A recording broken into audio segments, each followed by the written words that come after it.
Good morning, everybody, and welcome to my live mobility session. I am so excited for everybody joining me today because, as you might have seen, I am publishing since the 1st of January new workouts, not only mobility, but also strength workouts. And I thought it would be a nice ritual to do a Sunday mobility routine. And every first Sunday of the month, I want to do a live. So I'm super excited to just move a little bit to start the day. And of course, to have a really, really good recovered next week. So whenever you're doing this, you can do this after you work out or before a workout or just as an active rest. So let's start. And just one more info. If you would like to stay longer after the live mobility, then I would be happy to have you there because I'm going to answer some of the Q&A questions that you guys asked me about period recovery, about cravings, and many other things that I get asked so often. So I thought it would be a nice opportunity to chat a little bit after our mobility session. All right, so we will start mobilizing our hips first. I like to go and start with the bottom of our body and then work upwards. And we will start in a 90-90 position that you probably know from my previous mobility routine. So sit in a 90 position. That means we have a 90-degree angle in our knees. And then we will shift our knees from one side to the other. And this mobility exercise helps us to really open up and rotate in each direction, because you might notice that one side is a little bit more tricky than the other one. You maybe feel like the internal or external rotation is harder on one side.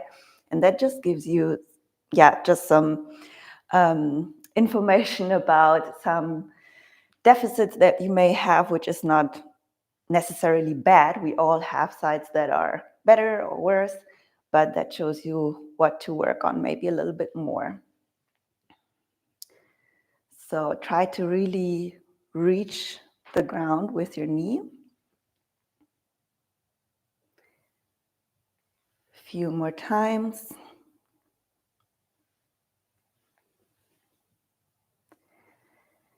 And next, we will build each exercise upon each other. So next, we want to go to the other side, and then we will lean toward the knee. This will increase the stretch in your butt a little bit more. So you might feel it in your outer hip. So we just add this little movement and can reach other areas even more intense.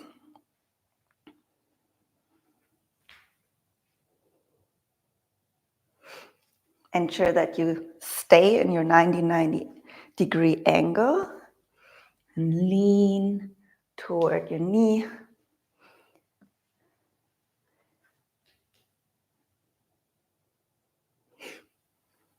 Nice.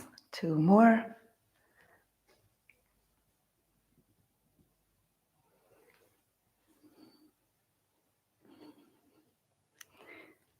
And now we do our next addition. So we move to the other side, and now we add a hip extension. That means you have one supporting arm that's like next to your hip, and you extend your hip and reach up. This will open up your hip flexors as well, and you reach up, so you stretch your abs and your lateral side of your abdomen. Reach as far as you can, extend your elbows, sit back, switch sides.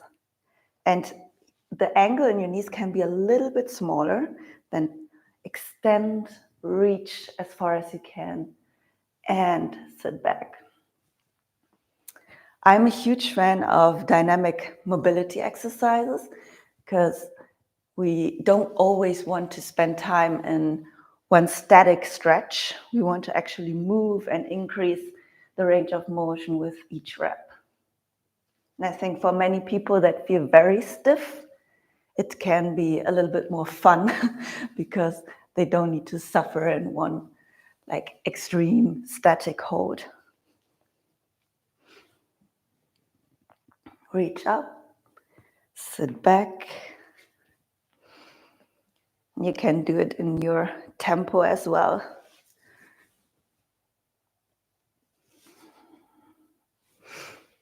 Nice. Reach up. One more time.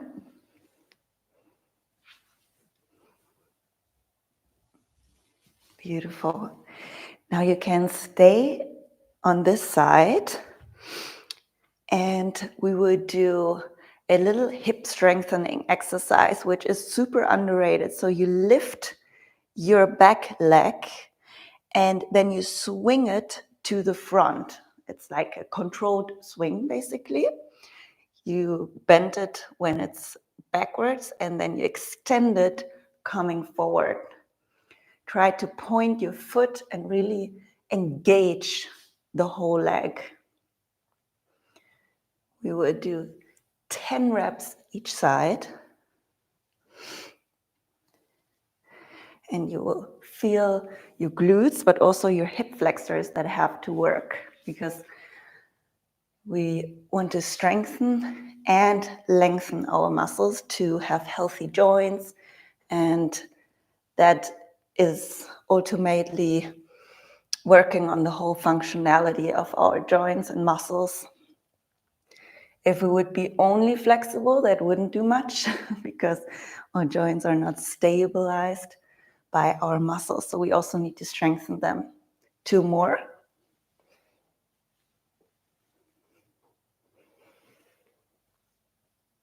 And last one. Nice. When you're ready, switch sides. And then lift your back leg. Extend and reach forward. Try to really extend your knee and your foot. And back.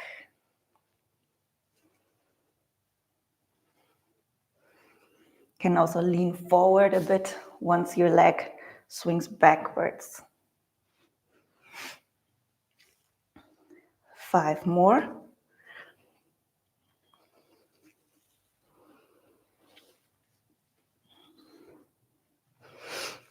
Nice. 2 more.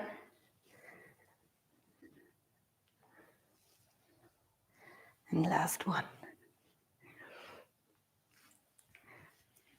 Beautiful. So now we continue with our next combination. We will start very basic and simple, and then we will build upon the base exercise. So start in a plank position, and then we step forward next to our hand. So you really feel the stretch here in your hip flexor of the back leg. Then move back again and forward with the other leg. Hang out a little bit in the stretch.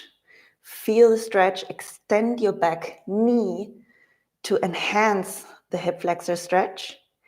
And then step back and front. So we will stay always for a few seconds and then step back.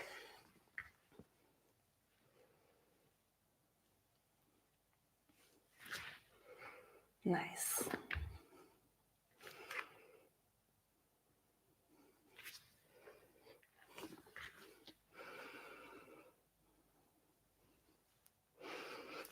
Keep your spine neutral.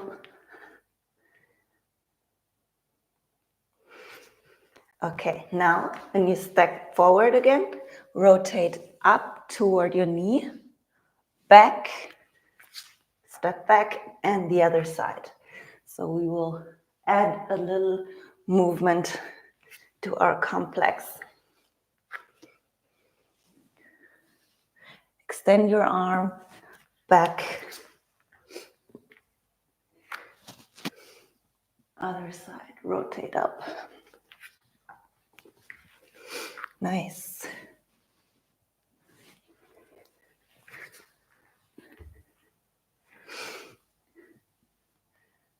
One more time, and then we will add another component.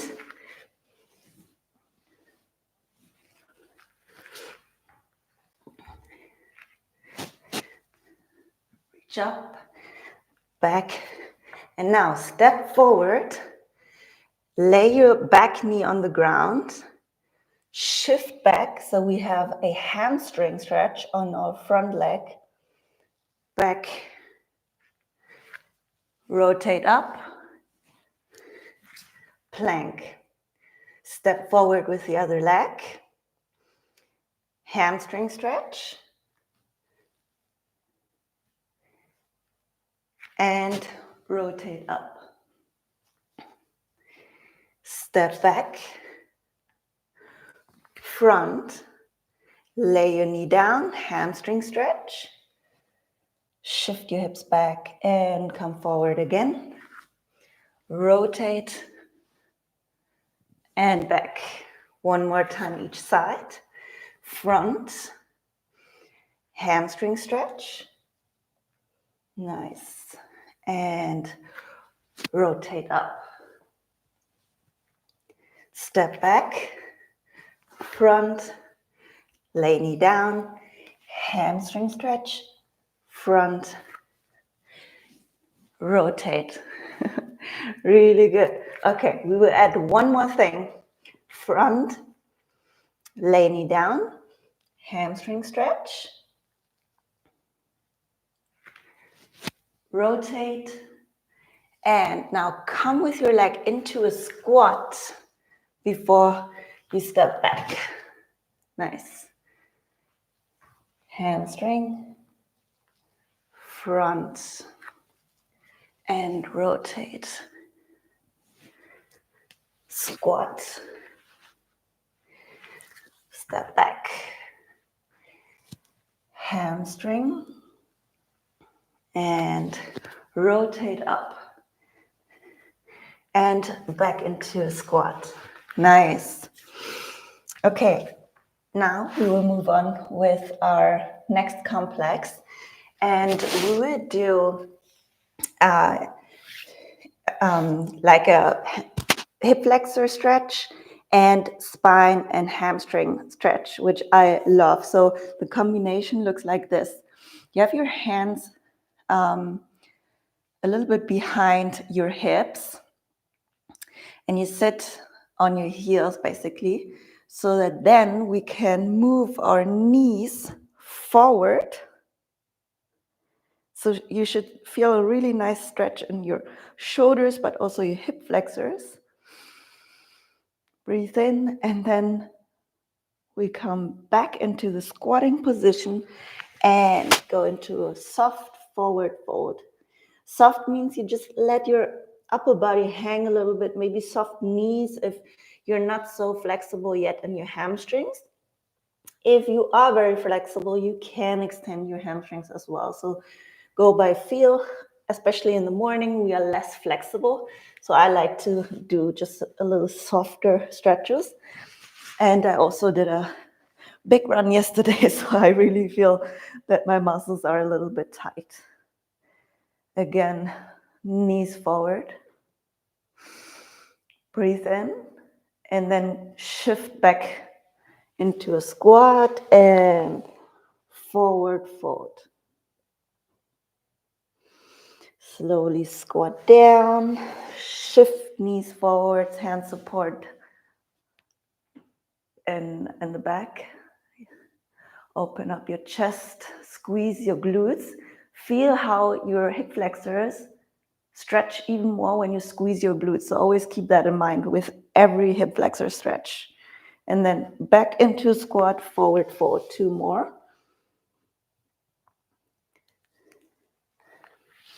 Knees forward.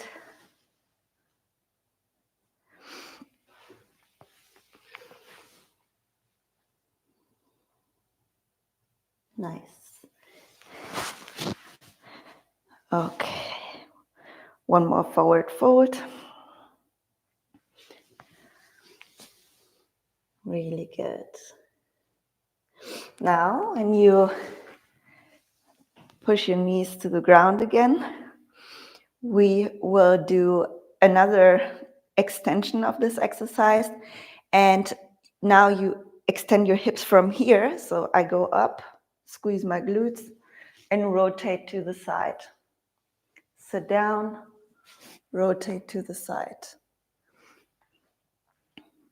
Sit down, rotate.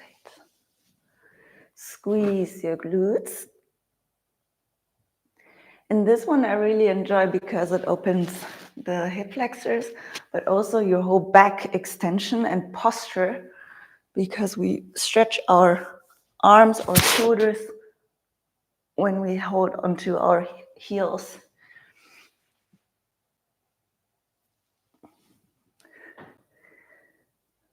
One more time, and then we add something. So sit back, and now instead of grabbing your shoulders, you reach. And we extend a little bit more. Reach up. Reach up, nice.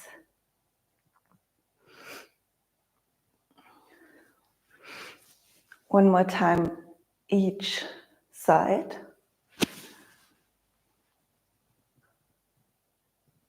Beautiful. And now, when you come back to the other side, we round our spine. So we do the opposite movement and then extend again. Round your spine. Nice. It feels so good to move in the full range of motion that your body is capable. So I like to combine opposing movements. So we have the flexion, but then we go into the extension to get all possible movements of our spine. We also have the little rotation. Nice. 2 more each side. Really try to use the full range of motion. Round your spine and extend your spine.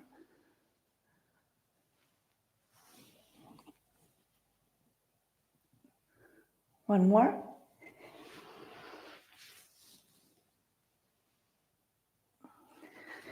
Beautiful. All right. Sit back and we reposition. And we will now continue with some Cossack movements. The Cossack squat is one of my favorite mobility movements. And it's a deep single leg or lateral squat, basically. If you can sit like this without your heel lifting, don't worry about it.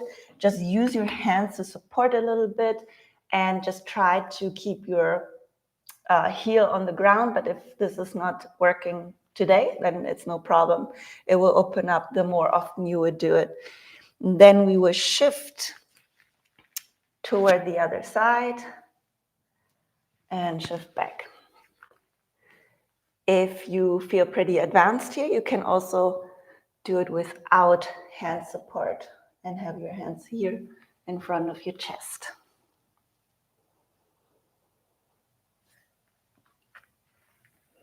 This one opens up our adductors, the inner thighs, and our hamstrings as well.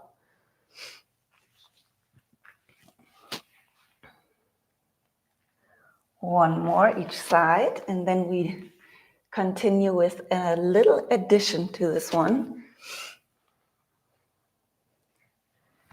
So now we rotate up. Reach up with your hand, come back, shift to the other side. Rotate up, nice.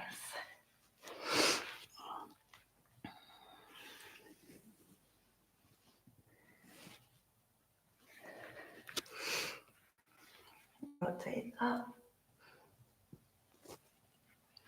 Very good.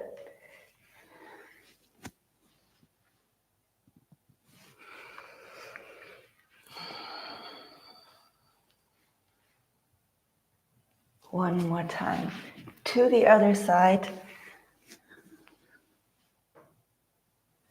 And shift to the other one. Nice.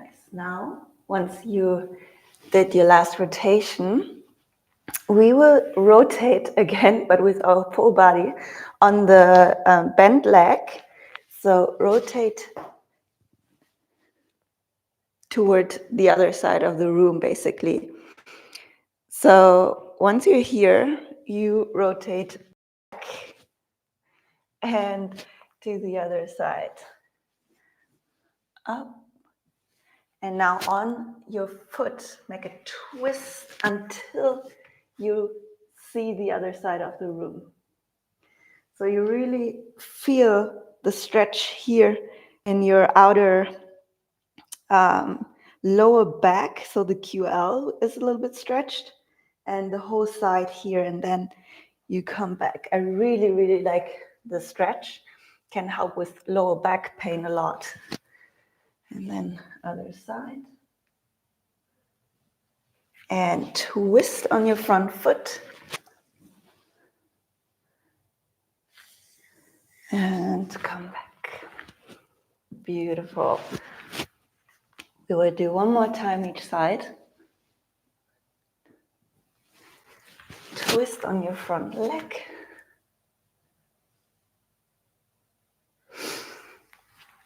And back. Shift. Reach. And twist.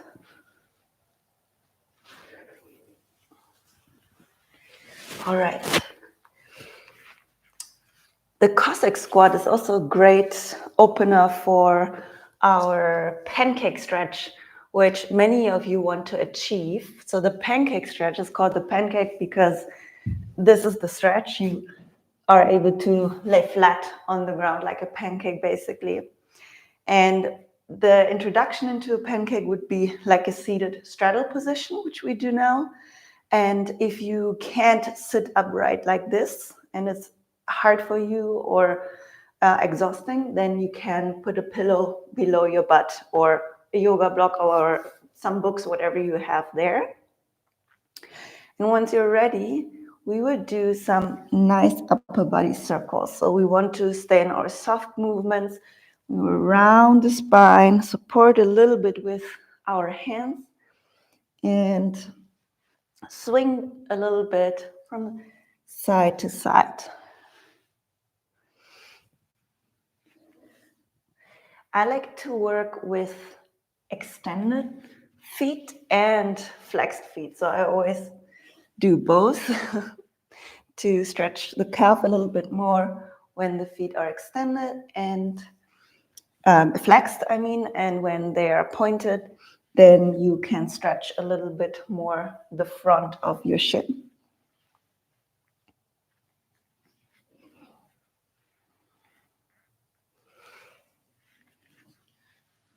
Nice. Now put your hands behind your head and swing over the floor from side to side. This will add a little bit more weight to your upper body and enhance the stretch.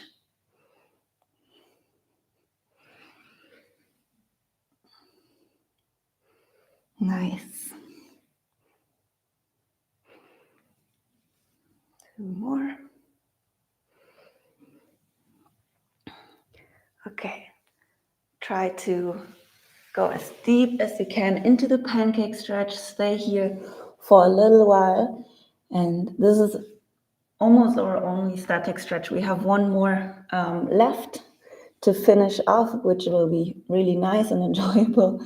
And here I want you to stay as much as you can. Maybe you have a partner at home, then grab the forearms of each other and then ask your partner to pull gently forward. or hold on to a desk or something that's fixed, and where you can pull yourself upright and maybe more like here instead of the ground if you're not there yet. Point your feet, stay here for a few more seconds.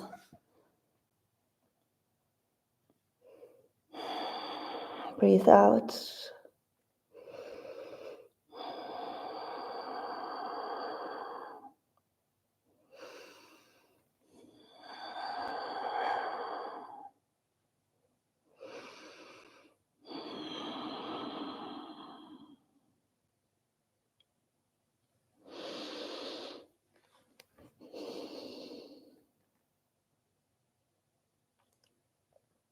When you're ready, come slowly out of the stretch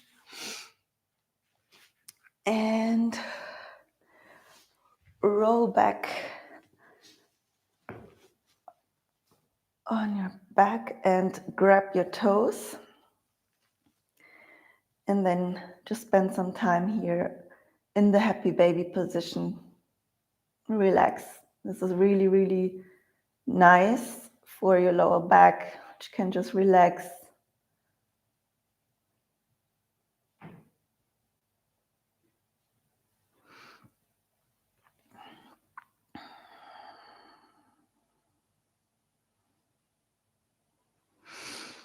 Two more breaths, and then we are already done. And if you want to stay for a little Q&A, I would be happy if you would stay.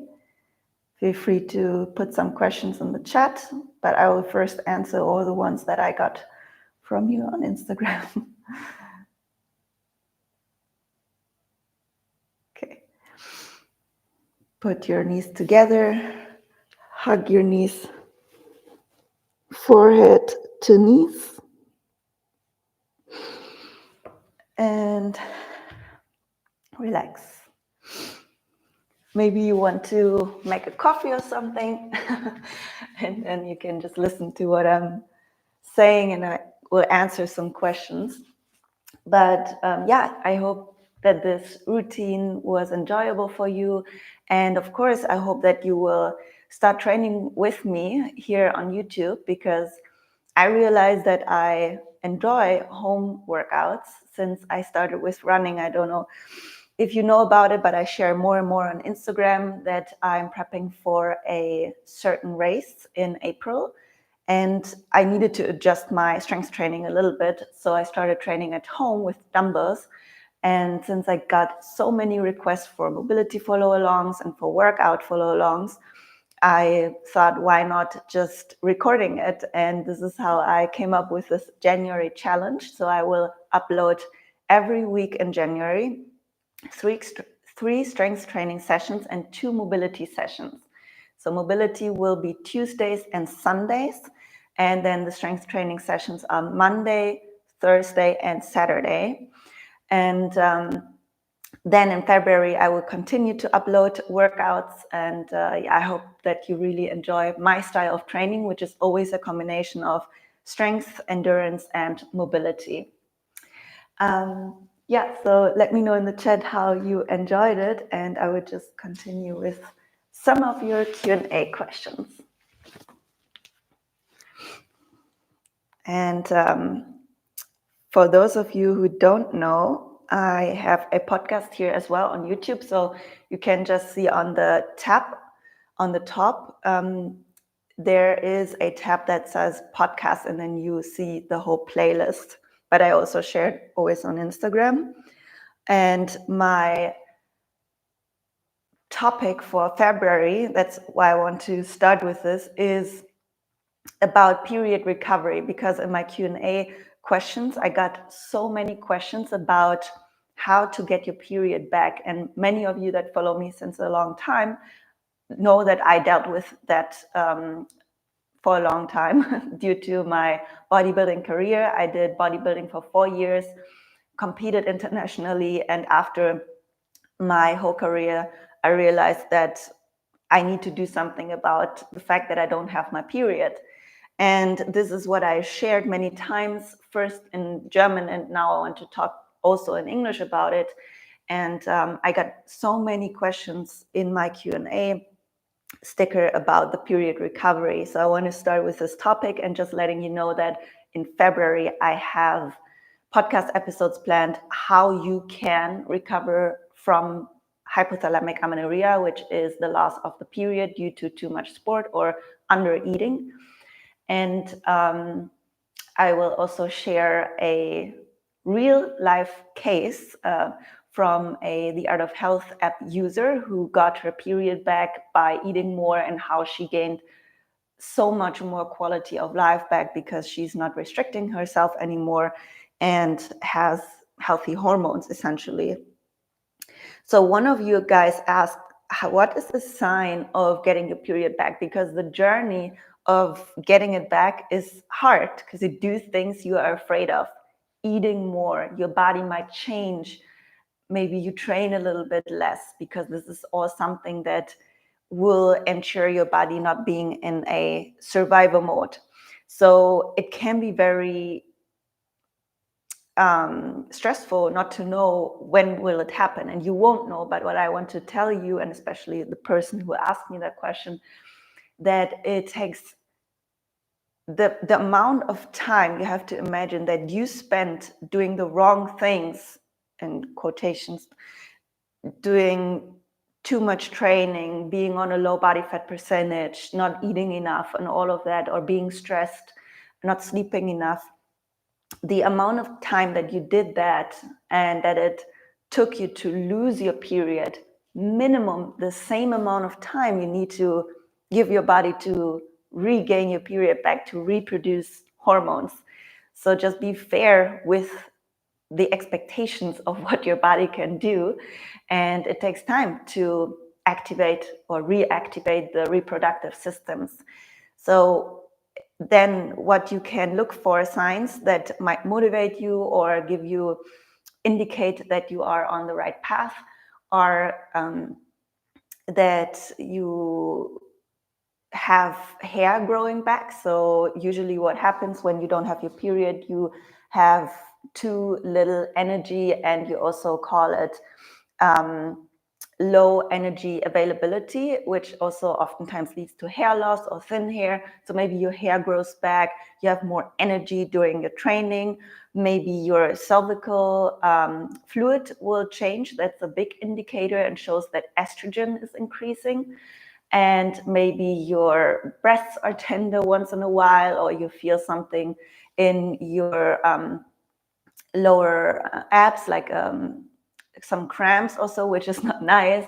But these are all indicators that something is happening with your hormones. And it's not always that you bleed immediately, but it can show you that you maybe start ovulating soon or something like this. So just look for normal PMS symptoms that can indicate that your hormones get reproduced, or maybe your mood changes. So when I guide my clients to get their period back, then I oftentimes notice how they all of a sudden feel much stronger, much happier, and they have like a mood boost.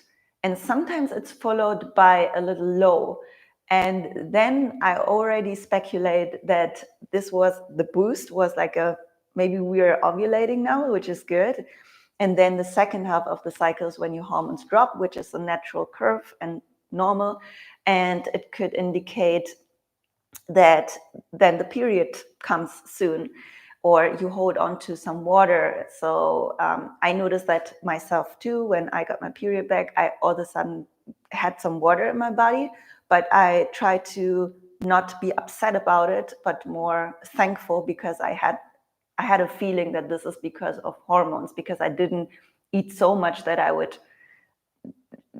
all of a sudden gain fat from one day to the other. So whenever you have these insecure feelings and you don't know what it is, and you think, oh my God, why do I feel like a little more watery and different than usual, then take it as a good sign that your body probably reproduces hormones, and that the water retention are only temporary. So I hope that helps, but stay tuned for my February podcast episodes. The next question that I get a lot recently is if cardio or strength is better, because you guys see me doing lots of running, but also strength training. So there is no better or worse. I love the combination of both, because this is what, in my opinion, shapes you into a holistic athlete. We need to train our cardiovascular system, and it has a positive impact on our strength training as well. Our strength training, again, is important to be better at running or any other cardio type workout. So what you might want to look at is, what's your main priority? Is your main priority to be better at running or cycling or any endurance type sport, or do you want to gain strength? Or is it more important to reach your aesthetic goals? So what is the actual goal? And then we can decide what's best for you and shift maybe your training more towards strength or more towards cardio sessions, depending on your goals, if it's aesthetic goals or performance goals in one direction. And for fat loss, which is usually the question, if it's better to do cardio for fat loss or strength, honestly, if you have only 3 days that you can train per week, I would suggest you doing strength training. If you don't have a good base of muscle mass and stability, and if you're more like a training beginner, then you will benefit much more from strength training and having enough muscle, because they will burn more calories throughout the day. And in terms of functionality, you have the stability that you need. You have a better posture through all the exercises. And cardio training is nice for your cardiovascular system, and it has also a muscle building effect, but not to that extent like strength training. So I would default to strength training when you're a beginner. If you already have a good foundation, then you might as well want to choose based on your preference, what you have fun with, and what your main goal is. Okay, then I got a question about tight hamstrings. So this person goes for runs, or likes to go running, but notice that the hamstrings always get tight, and if I would have any tips to avoid that. When you go running, you want to see if you have a good running technique. So this is what I would look at first. When you get tight somewhere, look at your running technique and your shoes. Because depending on how you land on your foot, and you must imagine you do many repetitions doing a run. And if those running strides are not optimal and you pull more from your hamstring, for example, and it's not balanced or efficient, then this could lead to a tightness in one area that's more extreme. It could also be that you already have tight hamstrings, or it's due to another reason. And that's why I, no matter what, always recommend warming up and cooling down with mobility. And I share many mobility sessions on my YouTube channel, and I just shared on Tuesday a pre and post run mobility session, which addresses, of course, your hamstrings and your hips. And you should feel a huge difference when you do this before every and after every run. I would even recommend doing more mobility just during the day. It can be 5 or 10 minutes. It doesn't need to be a long session, but include it into your daily routine. Okay, let's do one more. Okay, many guys ask, that's also very frequently asked questions. And this is, how many calories do you eat during training days and on rest days? I don't count my calories anymore. I used to in my bodybuilding times, and also during my period recovery, because it helped me to stay accountable to a certain calorie intake and just eating enough, because when I'm only relying on my hunger levels, I tend to eat too little. So what I did was counting calories there, and I was at like 2,350 calories, sometimes 2,400 calories. Now I don't know exactly, but I would definitely say I'm at 2,300 on my running days, especially because I need to eat way more carbs because I'm running a lot now to prep for this one event. And on rest days, I do eat a little bit less. It could be between 2,000 and 2,200. That's my guess, but that's not set in stone because I eat intuitively now and follow a basic meal structure that ensures that I have enough. So I'm not just seeing what the day looks like and see when I'm hungry. I actually have pretty much a routine when it comes to my meals.